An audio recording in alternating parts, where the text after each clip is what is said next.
We're going to head to the Register building in Santa Ana now for a guy who's, it's kind of rare you catch him indoors. He's a columnist for KOCE Outdoors, and he's all over the place. This time, another person to talk about.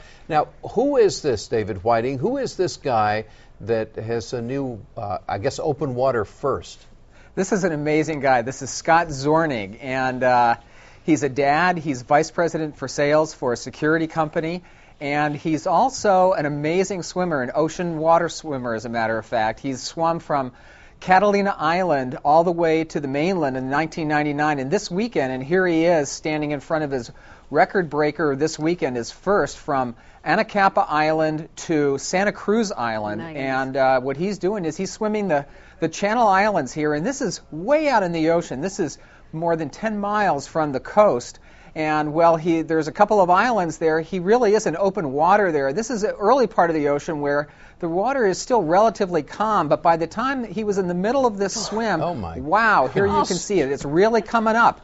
59-degree water, 25-knot winds, and 8-foot swells with 3-foot waves. And here is his kayaker before one of those waves swamped her and flipped her over, losing all of his fuel, drinks, and everything else. So it was quite a swim.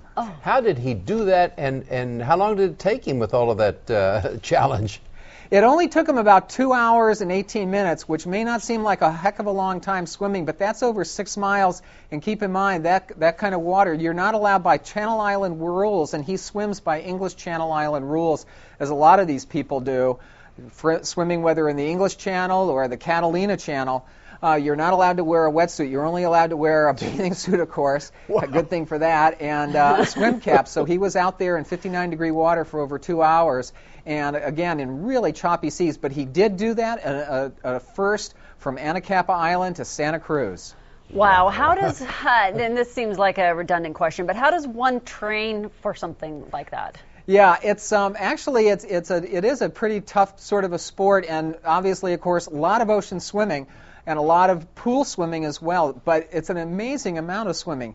Think 100,000 yards a month, over 1 million yards a year when he's in serious training. And of course, he's also cross-training too. That means bike riding or whatever. So he's out there pretty much every weekend because you've got to really build your body up to endure those kinds of temperatures. They're way too cold for me. If I hit that kind of temperature, I'm going to be cozy in my wetsuit. Absolutely. One quick question, though, before we let you go. Looking at those swells and whatnot, obviously he's out in the open water. I would be afraid of more than just the swells and the cold water. What about sharks?